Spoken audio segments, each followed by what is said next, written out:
देखो अभी तक हम बता चुके थे कार्बन एक कंपाउंड में कार्बन क्या है, कार्बन एक एलिमेंट है, तत्व है ना। और इसके एटॉमिक नंबर कितने होते हैं? 6 होता है ना। थोड़ा सा रिपीट कर देते हैं। इसका एटॉमिक नंबर कितना होता है? 6। एटॉमिक मास कितना होता है? 12। इसका एटॉमिक नंबर कितना होगा? 1s2 2s2 और 2p2 है ना। लास्ट ऑर्बिट कौन हो गया? सेकंड है ना। सेकंड में कितना एटॉम हो गया? 2 4। तो वैलेंसी कितना हो गया? 4। वैलेंसी कितना हो गया? 4। ठीक है। इसको स्टेबल होने के लिए 8 इलेक्ट्रॉन की आवश्यकता पड़ती है। तो किसी को 4 को दे भी सकता है, किसी को 4 दे भी सकता है। दोनों में से इक्वल एनर्जी लगेगी। 4 को किसी को यूज करे या 4 से किसी गेन करे, दोनों में इक्वल एनर्जी लगेगी, इसलिए एक इजीली कंपाउंड बना देता है। ठीक है। अगला तुमको बताया थे इसके 3 आइसोटोप्स होते हैं। कितना होते हैं? लेकिन जनरली 2 ही होते हैं, C6 12 एंड C6 14। लेकिन कहीं कहीं किताब में 2 को 3 को देता है, C6 12 C6 13 C6 14। ठीक है। लेकिन ज्यादातर मात्रा में C6 12 पाया जाता है ना। आइसोटोप किसे कहते हैं? वैसा element which have same atomic mass and same atomic number but different atomic mass. ठीक है। अब आते हैं अगले जो टॉपिक में बताए थे हम, कार्बन का वर्सटाइल नेचर होता है। कैसा नेचर होता है? वर्सटाइल नेचर होता है। वर्सटाइल नेचर, वर्सटाइल नेचर मतलब इसके कंपाउंड हर जगह, everywhere, most of the compound इस यूनिवर्स में है जो कार्बन का बना हुआ है ना। इसलिए कहते हैं वर्सटाइल नेचर। क्यों होते हैं? मैं तुमको बताया था टाइगिस का वैलेंसी 4 होता है, टेट्रा वैलेंसी है ना। मोनो में 1, डाई में 2, ट्राई में 3, टेट्रा में 4। इसके वैलेंसी 4 होते हैं, इसलिए टेट्रा वैलेंस होने के कारण ये इजीली कंपाउंड बनाने की क्षमता रखता है, 4 को किसी को इलेक्ट्रॉन लूज करके या तो गेन करके। हाँ, दूसरा क्या है? कैटिनेशन प्रॉपर्टी है। कौन प्रॉपर्टी है? कैटिनेशन प्रॉपर्टी है ना। कैटिनेशन वक्त को दूसरा तरह से बोल सकते हैं, ब्रैकेट में लिख देना, लिखा है ना। कैटिनेशन प्रॉपर्टी को सेल्फ लिंकिंग प्रॉपर्टी कहते हैं, सेल्फ लिंकिंग प्रॉपर्टी है ना। इसका मतलब कार्बन जो है दूसरे कार्बन एटम के साथ मिलकर इनम्रस माने नंबरस माने ढेर बड़ी कंपाउंड माने बहुत सारे कंपाउंड बनाने की क्षमता रखता है। जो तुम होमोलेक्युलर में पढ़ाएंगे, CH4 मीथेन हो गया, एक कार्बन इसमें, C2H6 इथेन हो गया, इसमें 2 कार्बन हो गया, 3 कार्बन जुड़ गया तो ये प्रोपेन हो गया, 4 कार्बन जुड़ गया तो ब्यूटेन हो गया। ठीक है। इसमें बॉन्ड चेंज करके C डबल बॉन्ड C ये हो जाएगा इथीन। क्या हो जाएगा? क्या हो जाएगा? इथीन। 2 ही कार्बन में सिंगल बॉन्ड बना तो इथेन हो गया, डबल बॉन्ड बना तो इथीन हो गया, दो कार्बन ट्रिपल बॉन्ड बन जाता है इथाइन हो गया। क्या हो गया? इथाइन। इसका कॉमन नेम एसिटिलीन है बेटा, है ना। ये डबल बॉन्ड का कॉमन नेम है इथिलीन, इसका नाम है एसिटिलीन। आगे बताएंगे होमोलोगस सीरीज में। तो इसलिए कार्बन में क्या है गुण कि अपने जैसे दूसरे कार्बन एटम के साथ मिलकर एक बहुत सारा कंपाउंड बनाने की क्षमता रखता है। इसलिए भी इस दुनिया में most of the compound is made up of carbon. ठीक है। और बताया थे क्या? आइसोमेरिज्म बताए थे। क्या बताए थे? आइसोमेरिज्म। आइसोमेरिज्म क्या चीज है कि बहुत सारे ऐसे कंपाउंड है जिसका मॉलिक्यूलर फार्मूला सेम होते हैं, मॉलिक्यूलर फार्मूला, लेकिन स्ट्रक्चर फार्मूला अलग अलग होता है। इसी कारण भी एक ही मॉलिक्यूलर फार्मूला के 2 डिफरेंट कंपाउंड्स होते हैं। जैसे C4H10 ये N-ब्यूटेन का भी है। N-ब्यूटेन में नॉर्मल ब्यूटेन और C4H10 मॉलिक्यूलर फार्मूला आइसोब्यूटेन का भी है। दोनों का मॉलिक्यूलर फार्मूला सेम ही है, इसका मतलब कंपाउंड सेम होना चाहिए, लेकिन दोनों अलग अलग है, इसका स्ट्रक्चर डिफरेंट हो जाता है। C यस, स्टेट चेन हो गया तो नॉर्मल ब्यूटेन हो गया। C एक ब्रांच हो गया तो ये आइसोब्यूटेन हो गया। उस तरह पेंटेन में, पेंटेन के 3 पाए जाते हैं आइसोमर, नॉर्मल पेंटेन, आइसोपेंटेन और नियोपेंटेन। आगे पढ़ाएंगे तो लिखा देंगे। देखो C5 को ऐसे हो गया तो हो गया नॉर्मल पेंटेन, है ना। C और एक ब्रांच हो गया तो आइसोपेंटेन, और C एक ऊपर एक नीचे ये हो गया नियोपेंटेन। तो एक ही मॉलिक्यूलर फार्मूला का डिफरेंट कंपाउंड्स हो जाते हैं। तो ये सब गुण कारण कार्बन के बहुत सारे कंपाउंड यूनिवर्स में है। ठीक है। तो और भी रीजंस होगा, लेकिन 3 हो गया। कौन? टेट्रा वैलेंसी, कैटिनेशन प्रॉपर्टी और आइसोमेरिज्म। ठीक है। इसलिए और तुम देख सकते हो हमारा जो बॉडी है कार्बन का मिलकर बना हुआ है। ये बेंच कार्बन का मिलकर बना हुआ है। जितना फ्यूल का इस्तेमाल करते हो, kerosene, would, petrol, LPG, CNG सब मेड अप ऑफ कार्बन का मिलकर बना हुआ है। जो हम डेली इस्तेमाल करते हैं, साबुन, डेली लाइफ में जो भी इस्तेमाल करें, कपड़ा, है ना, सब कुछ का बना हुआ है। कार्बन का बना हुआ है। लिविंग थिंग जितना भी है, plant, animals, bird, insects, all type of molecule made up of carbon. ठीक है, अब देखो क्या पता है कि कौन सा सब्सटेंस कार्बन का बना हुआ है, कौन सा सब्सटेंस कार्बन का नहीं बना हुआ है। इसको पता करने के लिए क्या तरीका है? इसको पता करने का तरीका है कि उसको हम बर्न करके देखेंगे, जला कर देखेंगे। जलाने के बाद अगर ब्लैक रेसिड्यू बच गया, रेसिड्यू माने उसका राख, अवशेष, ठीक है, अगर ब्लैक रेसिड्यू बचा यानी ब्लैक रेसिड्यू में चेंज हो गया तो उसमें कार्बन प्रेजेंट था, और अगर ब्लैक रेसिड्यू में चेंज नहीं हुआ है ना तो उसमें कार्बन प्रेजेंट नहीं था। इस तरीके से हम चेक कर सकते हैं। जिस चीनी का सूत्र क्या होता है? चीनी का जो केमिकल C12H22O11, इसमें भी कार्बन है, कार्बन के 12 एटम प्रेजेंट है। तो चीनी को घर लेके जला के देखना, देखना ब्लैक रेसिड्यू बचता है कि नहीं, ब्लैक रेसिड्यू बचेगा। नमक को जला के देखना, नमक का सूत्र है NaCl, देखना ब्लैक रेसिड्यू नहीं बचेगा, तो कार्बन प्रेजेंट नहीं है। करके देखना, कर सकते हो ना। अब तो वही बताया था कि जिस भी कंपाउंड में कार्बन प्रेजेंट है उसको ऑर्गेनिक कंपाउंड्स कहते हैं, जिसमें कार्बन प्रेजेंट नहीं है इनऑर्गेनिक कंपाउंड्स कहते हैं। तो दिक्कत तो यहाँ तक हम बता दिए थे। तो दिक्कत हाँ, नमक इनऑर्गेनिक कंपाउंड्स जिसमें साफ साफ दिख रहा है इसमें कार्बन प्रेजेंट नहीं है, जैसे सोडियम है और क्लोरीन है ना। एक मेटल है और एक नॉन मेटल है। सोडियम यहाँ पे मेटल है और क्लोरीन क्या है? नॉन मेटल है। और मेटल और नॉन मेटल के बीच जो बॉन्ड बनेगा वो इलेक्ट्रोफाइल बॉन्ड होता है। आज उसी बॉन्ड की चर्चा करेंगे हम, ठीक है, समझ में आया? तो दिक्कत अब तुमको इसको बताने से पहले मैं मेटल के बारे में बताता हूँ। मेटल पुराने जमाने का जो डिफिनेशन था मेटल के बारे में, the substance which have malleability, ductility, solidity and acidity, high density, high melting point etcetera, उसे क्या कहेंगे? मेटल कहेंगे। लेकिन जिसमें ये सब गुण का उल्टा हो उसे क्या कहेंगे? Non metal. लेकिन जब इलेक्ट्रॉनिक कन्फ्यूजन आ गया तो मेटल का एक नया पर डिफिनेशन आ गया है ना।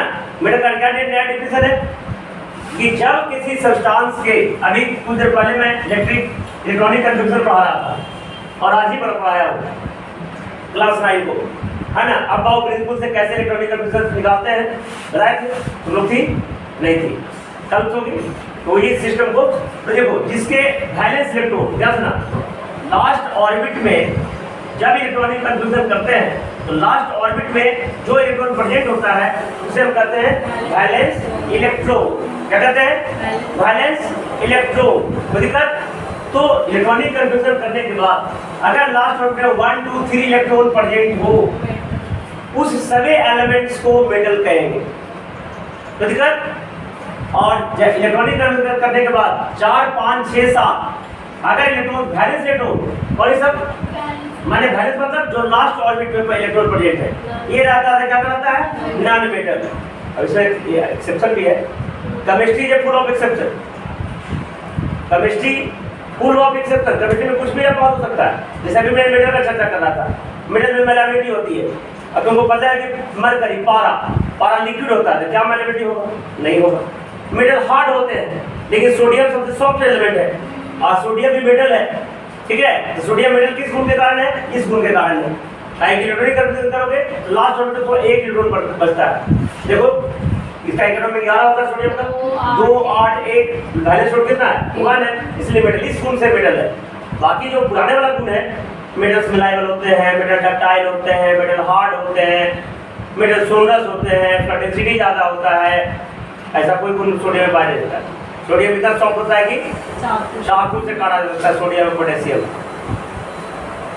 लेकिन इस गुण के कारण क्या है? अब सोचो, इस गुण के कारण भी एक्सेप्शन है, इस गुण के कारण भी एक्सेप्शन है। सिर्फ केमिस्ट्री में कुछ भी हो सकता है, इसलिए चुपचाप याद करो। हाइड्रोजन लास्ट में 1 इलेक्ट्रॉन है, तो मेटल होना चाहिए, लेकिन मेटल नहीं है, नॉन मेटल है। इसका तो पोजीशन ही खराब है पीरियोडिक टेबल में। पीरियोडिक टेबल में किस ग्रुप में पता है? फर्स्ट ग्रुप में। अब फर्स्ट ग्रुप को क्या कहते हैं? फर्स्ट ग्रुप मेटल वाला है, फर्स्ट ग्रुप जितना भी क्या है, और उसका पहला एलिमेंट हाइड्रोजन मेटल है, लेकिन रखा क्यों गया है? ताकि उसका लास्ट ऑर्बिट में 1 इलेक्ट्रॉन है, इसलिए उस ग्रुप में डाला गया है। इसका इसलिए पोजीशन उसका क्या है? एनामोलस पोजीशन है। तो 10 में आगे पढ़ोगे, हाइड्रोजन का पोजीशन एनामोलस पोजीशन, विचित्र स्थान है, उसका कोई गुण मेटल वाला नहीं है। है ना। सबसे मेटल हार्ड होता है, पता है, हार्डवेयर सबसे हल्का होता है, और इतना हल्का होता है कि एटमॉस्फेयर भी पकड़ के रहता है, ऊपर चला जाता है, इतना हल्का एलिमेंट है हार्डवेयर, और ऊपर चला जाता है, ये बहुत अच्छी बात है। अगर वो नीचे रहता तो क्या होता, अगर इस एटमॉस्फेयर में उसको, जैसे ऑक्सीजन को, ये हमारा ग्रेविटी पकड़ के रखा है ना, ये ऑक्सीजन को हमारा ग्रेविटी पकड़ के रखा है, पृथ्वी का ग्रेविटी है, तब हम लोग जिंदा भी है। अगर ऑक्सीजन नहीं पकड़ के रखता तो हम लोग जिंदा नहीं होते, जो दूसरे ग्रह पर नहीं है। लेकिन हाइड्रोजन इतना हल्का है कि उसको पकड़ के नहीं रखता है। इस एग्जाम्पल तुम देखे होगे, थोड़ा दिन के बाद दशहरा आने वाला है, दुर्गा पूजा। दुर्गा पूजा में क्या है, एक बैलून, एक मशीन रहेगा बैलून, उसमें हाइड्रोजन गैस भरता है, और हाइड्रोजन गैस के भरने के कारण छोड़ो तो ऊपरी की ओर ज्यादा चल जाएगा। क्यों? काहे हाइड्रोजन को इस एटमॉस्फेयर नहीं पकड़ सकता है। अगर पकड़ता तो क्या होगा, हाइड्रोजन जलता है, और इतना हाई सेंसिटिव गैसेज है, और बहुत हाई कैलोरी हाइड्रोजन का है। तो कोई भी सलाह काटिए, हम जैसे मान लें किसी को हमको दुश्मनी आ गई है, हम तो दुश्मन बदला लेना है, चुपचाप कर सलाह काटी मार देंगे, वो भी लड़ जाएगा, हम भी लड़ जाएंगे, है ना। तो हार्डवेयर नहीं पकड़ता है, ग्रेविटी बहुत अच्छी बात है।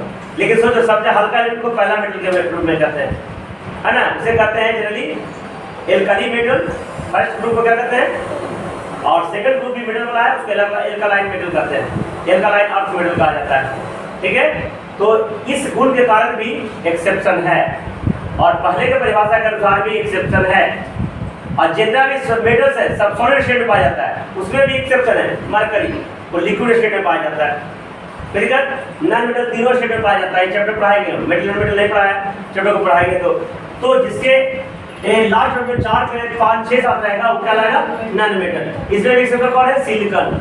सिलिकॉन के इलेक्ट्रॉनिक कॉन्फ़िगरेशन करोगे तो आधी में कच्चा में 4 इलेक्ट्रॉन पाया जाएगा। लेकिन ये ना तो मेटल है ना तो नॉन मेटल है, ये मेटल वाइड है, जिसको हम सेमी मेटल के नाम से भी जानते हैं। सिलिकॉन, जर्मेनियम, है ना। और ये बोरोन देख रहे हैं, बोरोन इसके लास्ट में शायद 3 इलेक्ट्रॉन पाया जाता है, बोरोन इलेक्ट्रॉन में 5 होता है, इसके लास्ट में 3 इलेक्ट्रॉन है, फिर भी ये मेटल वाइड है, मेटल नहीं है। केमिस्ट्री में बहुत सारे एक्सेप्शन है, लेकिन मेजॉरिटी किसका है, मेजॉरिटी जो गुण फॉलो होता है उसी को माना जाता है। सरकार भी मेजॉरिटी का है, बहुमत से चलती है, लाख बुराई रहे, लेकिन मेजॉरिटी जिसके पास में वही सरकार है। तो खैर केमिस्ट्री में भी जिसके पास मेजॉरिटी है उसी को माना जाता है। तो मेटल समझ में आया, मेटल जिसके इलेक्ट्रॉनिक कन्वर्जन करने के बाद लास्ट ऑर्बिट में 1 2 3 इलेक्ट्रॉन रहता है, क्या कहलाएगा, मेटल। जिसके लास्ट ऑर्बिट में 4 5 6 7 इलेक्ट्रॉन रहेगा, नॉन मेटल। ये क्या रहता है, बैलेंस इलेक्ट्रॉन रहता है। और जिसके लास्ट ऑर्बिट में 8 इलेक्ट्रॉन रहेगा, मतलब पूरी तरह से उसका जो ऑर्बिटल है वो फुलफिल हो जाएगा, उसे इनर्ट गैस या रेयर गैस कहते हैं। तब देखो बॉन्ड बनाना बहुत जरूरी है। अब देखो बॉन्ड कैसे बनाते हैं, लेविस डॉट स्ट्रक्चर क्या होता है, इसके बारे में हम बताते हैं, है ना। केमिकल बॉन्ड, रासायनिक बंधन। बॉन्ड जब तक नहीं बनाएगा बेटा, जब तक एक एटम दूसरे एटम को पकड़ के नहीं रखेगा, और पकड़ के नहीं रखेगा तो जुड़ेगा नहीं, तो कंपाउंड का फॉर्मेशन नहीं होगा। तो बहुत सारे एटम आपस में जुड़ते हैं, जुड़कर कंपाउंड का फॉर्मेशन करते हैं, पता है ना। तो ये जुड़ते कैसे हैं, केमिकल बॉन्ड बना के। कौन कौन बॉन्ड बताया था, मैं कल दिखाया था, electrovalent bond, electrovalent valent bond, इसी का इसका दूसरा नाम है आयनिक बॉन्ड, लिखा था ना। दूसरा कोवैलेंट बॉन्ड, ठीक है। तीसरा कोऑर्डिनेट बॉन्ड, ठीक है। इसका लिखा है, लिख लो। टाइप्स ऑफ बॉन्ड्स में 3 तरह के बॉन्ड होगा, इलेक्ट्रोवैलेंट बॉन्ड, इसको आयनिक बॉन्ड कहते हैं, कोवैलेंट बॉन्ड और कोऑर्डिनेट बॉन्ड। देख लिया, पहले केमिकल बॉन्ड लिख रहे थे, तो केमिकल बॉन्ड, अच्छा केमिकल बॉन्ड, केमिकल बॉन्ड, ठीक है।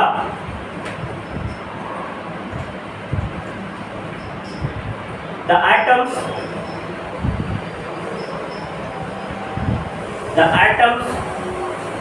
of any compound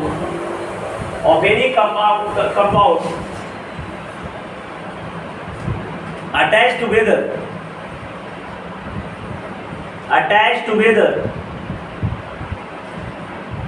by which by which method is called chemical bond? By which method is called chemical bond? Is called chemical bond. परिभाषा मेरा अपना रहेगा, कोई जरूरी नहीं किताब में मिले, है ना? मैंने जो भी एटम से एक दूसरे को पकड़ के रखता है, पकड़ के कंपाउंड का निर्माण करता है, तो एटम जिस तरीका से जुड़ते हैं उसे क्या कहते हैं? Chemical bond. हम लोग भी तुम लोग से जुड़े हुए हैं, एक प्रकार का बॉन्डिंग है ना? अगर बॉन्डिंग नहीं रहेगा तो हम किसको भी एक साथ में रहे, है ना? तुम नहीं जुड़ोगे हमसे, तब जरूरी है. किसी कोई भी लगाव के लिए बॉन्ड होना बहुत जरूरी है ना? जैसे दुनिया में इतना अच्छा आदमी है, सबसे सबका बॉन्ड थोड़ी बन जाता है, नहीं बनता है. तो केमिकल बॉन्डिंग भी बहुत जरूरी है. तो देखो chemical bond of 3 types. Chemical bond और ऑफ 3 टाइप्स. केमिकल बॉन्ड और ऑफ 3 टाइप्स. पहला देखो इलेक्ट्रोवैलेंट बॉन्ड, BOND लिखना, बंधन. ब्रैकेट लिखना आयनिक बॉन्ड, हिंदी में कहते हैं आयनिक बंधन.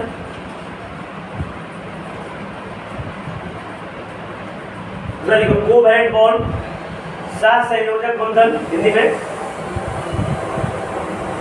और तीसरा कोऑर्डिनेट बॉन्ड. तीसरा कोऑर्डिनेट बॉन्ड, सहसंयोजक बंधन. इलेक्ट्रोवैलेंट बॉन्ड लिख रहे हो, इलेक्ट्रोवैलेंट बॉन्ड लिख रहे हो. इलेक्ट्रोवैलेंट बॉन्ड ये चैप्टर का शुरुआत हुआ है अभी तो इस चैप्टर के मेन टॉपिक आएगा. मेन टॉपिक कब आएगा? जब हाइड्रोकार्बन स्टार्ट करेंगे, है ना? अभी तो सिर्फ कार्बन के बताया जा रहा है, एलिमेंट का कैसे बनेगा, किस तरह का बंधन होता है.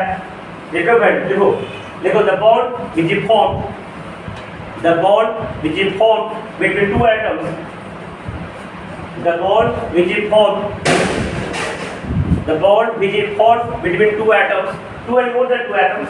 No? The bond which is formed between 2 and more than 2 atoms by either gaining or losing, either gaining or losing, either gaining or losing the electrons is called electrovalent bond or ionic bond. It's called electrovalent bond or ionic bond. Example देखो, example बहुत जरूरी है. Chemistry में जब भी लिखना different बेटा तो एग्जाम्पल लिखना बहुत जरूरी है. देखो बॉन्ड बिटवीन, देखो NaCl, Na तो Na का देखना बेटा, Na का इलेक्ट्रॉन 2 8 1 और Cl का इलेक्ट्रॉन क्या हो जाएगा? 2 8 7. अब इसके पास एक फालतू है, इसके पास एक कम है ना? तब यहाँ से क्या करेगा? ये एक इलेक्ट्रॉन को लूज कर देगा, दे देगा इसको. और जैसे इलेक्ट्रॉन दे दिया ये पॉजिटिव आयन बन जाएगा. देने वाला पॉजिटिव, देने वाला भी बनगा नेगेटिव, है कि नहीं? देने वाला पॉजिटिव रहेगा तो ना, हमारे पास ज़्यादा रहेगा तो दे पाएंगे. देने वाला पॉजिटिव, और पॉजिटिव चार्ज आयन को कटायन करते हैं. क्यों कटायन करते हैं? मैं आपको बताया हूँ. लाइक कैथोड पे जमा होता है, अनलाइक में अट्रैक्शन होती है. लाइक मतलब अट्रैक्शन, तो ये Na+ हो गया और ये क्या हो जाएगा? एक ले लिया, है ना? इसका इलेक्ट्रॉन क्या हो गया? 2 8 सिर्फ हो गया Na+ का, है ना? और Cl का 2 8 8 हो गया. Cl- ये दोनों कंबाइन हो जाएगा, कंबाइन बनकर स्टेबल हो जाएगा. तो Na+ और Cl-, ये दोनों के बीच में जो बॉन्ड इस तरीके से बना, यहाँ पे क्या हो गया? एक इलेक्ट्रॉन दिया, एक इलेक्ट्रॉन लिया, तो ये हो जाएगा तुम्हारा इलेक्ट्रोवैलेंट बॉन्ड बना. ये कौन बॉन्ड बना दोनों के बीच में? NaCl के बीच में इलेक्ट्रोवैलेंट बॉन्ड बना. ठीक है. अब देखो MgCl2 इधर, MgCl2 है ना? MgCl2 Mg भी मेटल है, Cl नॉन मेटल है. ठीक है. तो Mg क्या हो जाएगा? 2 8 2 होगा. क्लोरीन का क्या हो गया? 2 8 7 हो गया. तो ध्यान देना इसमें, इसको एक ही को चाहिए ना, इसको 2 को है, इसको एक ही को चाहिए, लेकिन इसके पास 2 है, इसलिए 2 Cl लग जाएगा. क्या Cl लग जाएगा? 2 Cl के जो एटम्स है ना, एक को लेके ये हो जाएगा. Mg 2+ होगा. Mg कितना हो गया? और Cl है ना 2 हो जाएगा, -2 माइनस हो गया. अब ये दोनों के बीच में आयनिक कंपाउंड बन गया. समझ में आया? एल्युमिनियम के लिए क्या हो जाएगा, है ना? AlCl3, एल्युमिनियम का क्या हो गया? 2 8 3 हो जाएगा. कोडीन का तो 2 और 7 है ना, एक ही को चाहिए, तो इसको 3 एटम को 3 इलेक्ट्रॉन को नेग्लिजिबल करने के लिए 3 क्लोरीन की आवश्यकता पड़ जाएगी। ऐसे क्या हो जाएगा, Al 3 को फालतू देगा ना, ये 3+ हो जाएगा, है ना। Al 3+ या तो Al+++ लिख सकते हो, तो दोनों में कोई दिक्कत नहीं है। शॉर्ट लिखने के 3+ लिखने का काम चल जाएगा, और Cl क्या हो जाएगा माइनस, लेकिन इसमें 3 लग जाएगा, ठीक है। 3 कोडीन की आवश्यकता पड़ेगी। तो इलेक्ट्रॉन को गेन और लूज करके जो बॉन्ड बन रहा है, इसे क्या कहेंगे, इलेक्ट्रोवैलेंट बॉन्ड या आयनिक बॉन्ड। लिख लिया, एग्जांपल्स लिख लिया बेटा, केजी में जल्दी लिखो। हाँ लिखो, स्टार मार करके, स्टार मार के लिखो, ऐसे स्टार मारो या ऐसे करके ऐसे मारो, दोनों तरीके से करते है ना, या पॉइंट करके लिखो। देखो, the bond present between metal and non metal,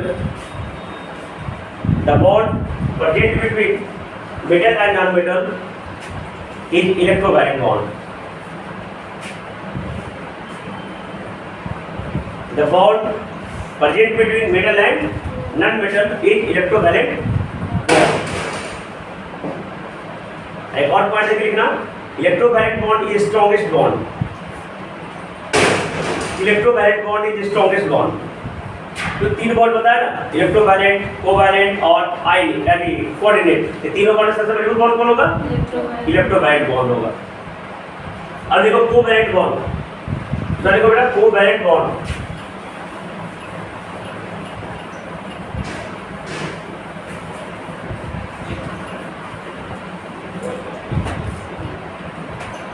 covalent bond साथ संयोजक बंधन। देखो the bond formed by sharing of electrons. The bond formed by sharing में साझा करना, ठीक है ना।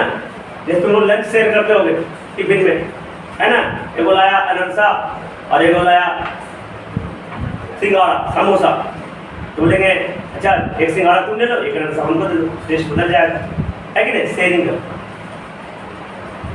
तो वो भी एक अलग तरह का लेकिन शेयरिंग हो गया। जो अनरसा दे दी उस पर तुम्हारा अधिकार नहीं, वो डायरेक्टली शेयरिंग नहीं होगा, ये शेयरिंग अलग चीज़ है। ये शेयरिंग में दोनों आइटम्स पे, दोनों इलेक्ट्रॉन पे दोनों का अधिकार होता है, ये इस तरीका का शेयरिंग है। उसमें जो अनरसा दे दी समझो कि तुम्हारा खत्म हो गया, उसका थोड़ा लुकाया, और समोसा जो दे दिया उस पर उधार का अधिकार हो गया, तो भी शेयरिंग हुआ, लेकिन वो शेयरिंग अलग है और ये जो मैं दिखा रहा हूँ ये शेयरिंग अलग है। इसमें एक इलेक्ट्रॉन दे भी दिए लेकिन नहीं, अधिकार मिला भी रहेगा, ऐसा वाला शेयरिंग है। देखो मैं दिखाता हूँ, देखो the bond formed by sharing of electrons between the atoms, sharing of electrons between the atoms is called covalent bonds. It's called covalent bond. देखो covalent bonds are of 3 types. Covalent bonds are of 3 types. Covalent bonds are of 3 types. पहले तो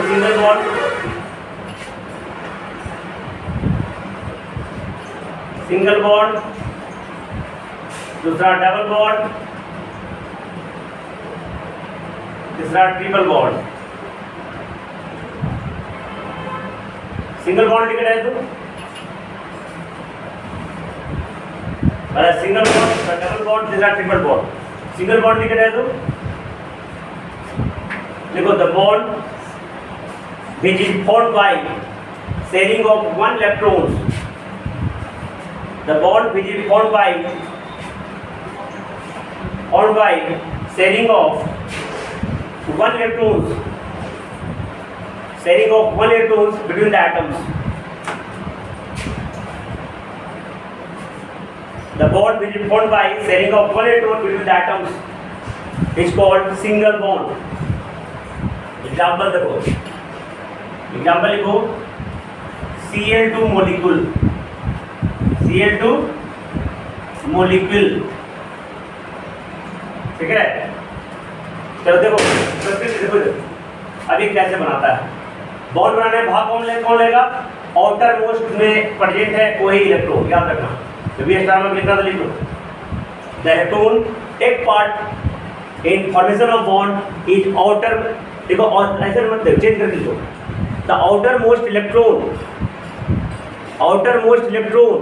यानी bracket में लिखो valence electron, outermost electron bracket में लिखो valence electron takes part in the formation of bond between atoms, takes part in the formation of bond between the atoms. सब electron भाग ले लेता है, याद रखना। और भाग लेगा जो आउटर मोस्ट इलेक्ट्रॉन्स हो गए, मैंने आउटर मोस्ट ऑर्बिटल इलेक्ट्रॉन होगा वही बॉन्ड बनाने में क्या लेगा, भाग लेगा। तो ध्यान देना Cl2 मॉलिक्यूल, Cl का इलेक्ट्रॉनिक कॉन्फिगरेशन जानो 2 8 7, पहले इलेक्ट्रॉन कौन है 7, लास्ट ऑर्बिटल में 7 इलेक्ट्रॉन्स है। तो ये 7 इलेक्ट्रॉन भाग लेंगे बॉन्ड बनाने में, बॉन्ड बनाने में। कौन सा बॉन्ड, कोवैलेंट बॉन्ड। तो दिक्कत ध्यान से देखना, ये Cl और ये भी दोनों होमो एटम है, और एटम में होमो मतलब एक जैसा, होमो मतलब एक जैसा, और हेट्रो अलग अलग, याद रखना। होमोजीनियस और हेट्रोजीनियस पढ़ाया होगा ना, मिक्सड मिक्सर पढ़ाया होगा क्लास 9 में। होमो जीनियस एंड हेट्रोजीनियस, तो ये होमो एटम सेम हेट्रो मतलब अलग अलग, ध्यान देना। तो Cl के लास्ट ऑर्बिटल कितना होगा 2 7 ना, तो 2 2 4 2 6 और 1 7। ये जो डॉट मैं दिखा रहा हूँ इसको एक जो वैज्ञानिक थे लेविस ने डॉट स्ट्रक्चर करके बॉन्ड बनाने का खिलाफ दिखाया था, इसलिए लेविस डॉट स्ट्रक्चर भी कहते हैं इसको, लेविस डॉट स्ट्रक्चर। ठीक है, ये बता रहे हैं, बट इसको बताएंगे। ये भी प्रोटीन है जिसके लास्ट में 7 होगा, 2 2 4 2 6 और 1। अब तुमको पता है बचपन से पढ़ते आ रहे, पहले से पढ़ते आ रहे, एटम्स को स्टेबल के लिए 8 इलेक्ट्रॉन की आवश्यकता पड़ती है। तो 7 और 1 8 हो गया क्या, और ये जो एक इलेक्ट्रॉन इसका है, इसके लिए भी काम करेगा। और ये 7 है, इसके पास एक फालतू, ये 7 और 1, तो दोनों के बीच में 1 इलेक्ट्रॉन का शेयरिंग हुआ। कितना इलेक्ट्रॉन का शेयरिंग हुआ 1। तो जब एक इलेक्ट्रॉन का शेयरिंग होगा तो सिंगल बॉन्ड को पसंद करेगा, सिंगल बॉन्ड लाइन से बॉन्ड को दिखाते हैं। तो दिक्कत समझ में आया। अब ध्यान देना चाहिए, इसे कहते हैं शेयर्ड पेयर। क्या कहते हैं, जो इलेक्ट्रॉन बनाने में जो पेयर भाग लिया उसे कहते हैं शेयर्ड पेयर। ठीक है, तो दिक्कत शेयर्ड पेयर। अब ध्यान से देखना, यहाँ पे दूसरा एग्जांपल लिख लो, H2 मॉलिक्यूल, H2 मॉलिक्यूल। और ये जो बॉन्ड बनेगा कोवैलेंट बॉन्ड हमेशा नॉन मेटल के बीच में बनेगा, याद रखना। मेटल नॉन मेटल के बीच में ionic bond, metal non metal के बीच में आयनिक बॉन्ड, लेकिन नॉन मेटल के बीच में हमेशा कौन बॉन्ड बनेगा, कोवैलेंट बॉन्ड। तब देखो H2 मॉलिक्यूल, H के लास्ट ऑर्बिटल कितना होगा 1 इलेक्ट्रॉन, H का ऑर्बिटल नंबर 1 होता है। तो ये डॉट से दिखाएंगे, कंटूर से दिखाएंगे, जैसा तुम्हारी मर्जी, दोनों सेम एटम है, सेम करेंगे दोनों, है ना। तो ये दोनों का वजह, लेकिन हाइड्रोजन को ऑक्टेट की वजह से डुप्लीकेट प्रॉपर्टी फॉलो करता है। ऐसा हम नहीं बोल रहे हैं, पहले लोग बताए, हम शुरू से पढ़ा रहे हैं, ऐसा नहीं कि मैं डिस्कवर किया हूँ, मैं डिस्कवर नहीं किया। तो देखो एक कितना हो गया 2, और ये कितना हो गया, तो H2 मॉलिक्यूल बना लिया, H, ये बॉन्ड बना के कोवैलेंट बॉन्ड, आई मॉलिक्यूल कौन बन गया, H2 मॉलिक्यूल बना गया। तो ये भी तुम्हारा एक प्रकार का कोवैलेंट बॉन्ड है। ये इलेक्ट्रॉन इसके लिए भी काम कर रहा है, इसके लिए भी काम कर रहा है, ये इलेक्ट्रॉन इसके लिए भी काम कर रहा है, इसके लिए भी काम कर रहा है। एक इलेक्ट्रॉन का शेयरिंग हुई है, इसलिए ये सिंगल बॉन्ड कर रहा है। तो दिक्कत अभी तक तो दोनों बताए होमो एटम, कौन बताए, अब हेट्रो एटम बेटा CH4, इसको मीथेन कहते हैं, बहुत इंपॉर्टेंट गैस है बेटा। CNG के गाड़ियां में ये मेन कंस्टिट्यूएंट CH4 ही होता है। कपरेट नेचुरल गैस में वेक्टर होता है मीथेन।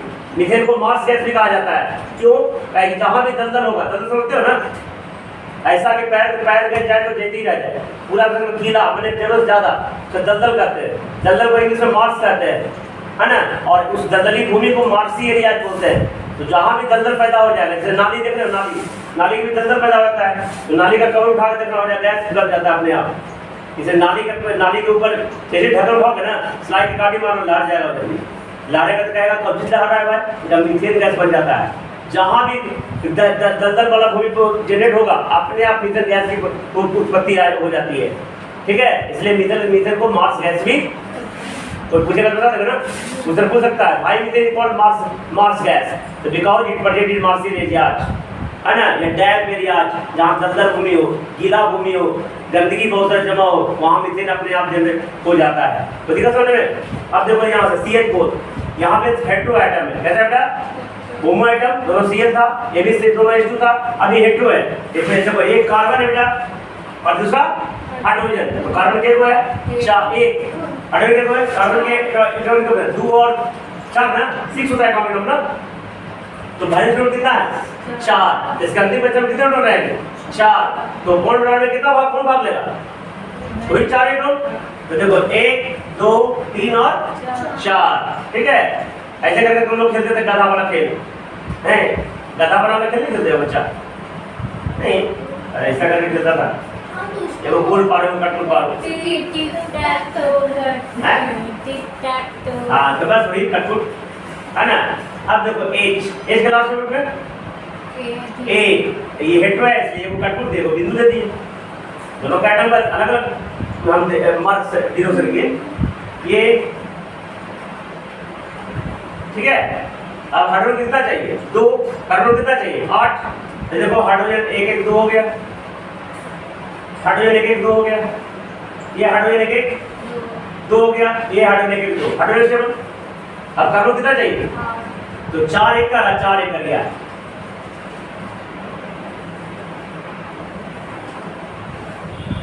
हो गया कार्बन में कार्बन बॉन्ड हो गया, समझ आ गया? इसे कहते हैं लेविस डॉट स्ट्रक्चर या electron dot structure. Electron co dot के माध्यम से बॉन्ड कैसे बनाता है उसको दिखाते हैं, उसे कहते हैं इलेक्ट्रॉन डॉट, और उसको दिया था लेविस ने। अब लेविस का पूरा नाम हमको नहीं पता, है ना, इसलिए सिर्फ लेविस डॉट स्ट्रक्चर या इलेक्ट्रॉन डॉट स्ट्रक्चर दोनों कर सकते हैं। अब देखो ये तो कैसे कैसे बता दिया, बॉन्ड कैसे बनेगा? देखो बेटा CH H H H, bond को एक पाई से डिनोट करते हैं, सिंगल पाई, समझ में आया?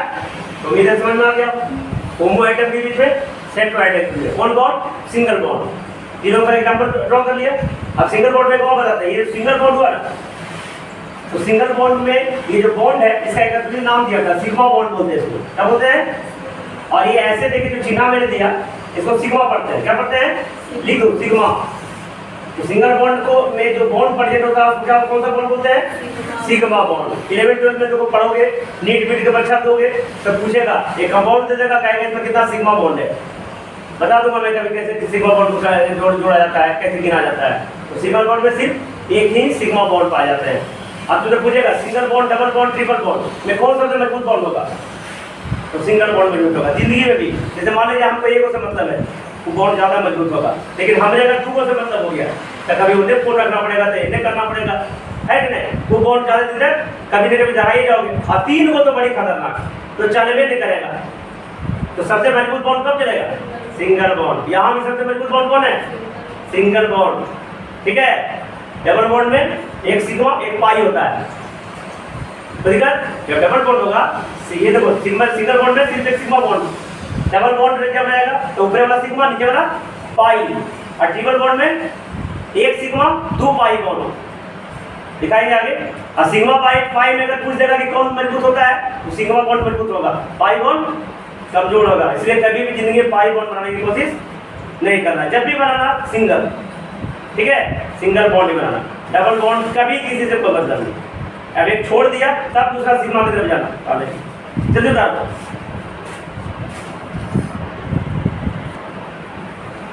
अब ये सब तुम्हारा समझ में आ गया। ये हेटेरो एटम का सिंगल बॉन्ड, और ये सिंगल बॉन्ड में जो बॉन्ड होता है क्या बोलते हैं? Sigma bond. डबल बॉन्ड उसी तरह से कल बताएंगे, डबल बॉन्ड का कैसे कैसे होगा। और ये जो मैं डॉट करके दिखा रहा हूँ इसका 2 क्या नाम बोलते हैं? इलेक्ट्रॉन डॉट दिया गया था लेविस के द्वारा, इसको लेविस डॉट स्ट्रक्चर भी कोई बोलेगा। ऐसे इलेक्ट्रॉन डॉट स्ट्रक्चर, डॉट माने बिंदु, बिंदु देख के हम दिखाते हैं कैसे बॉन्ड का फॉर्मेशन होगा, ठीक है। और डबल बॉन्ड कैसे बनेगा अगले क्लास में बताएंगे। और तुमको पहले बताया था single bond, double bond, triple bond, सबसे मजबूत बॉन्ड कौन होगा? सिंगल बॉन्ड, ठीक है। सिंगल बॉन्ड में एक सिग्मा बॉन्ड होता है, डबल बॉन्ड में एक सिग्मा ऊपर वाला नीचे वाला पाई बॉन्ड कहलाता है। इनाम दिया गया है, क्यों होता है मत पूछना, नहीं जानते हो, है ना। ट्रिपल बॉन्ड है कि नहीं? एक सिग्मा और 2 पाई बॉन्ड होगा, ठीक। तो दिखा करने में सिग्मा पाई में कौन वीक होगा?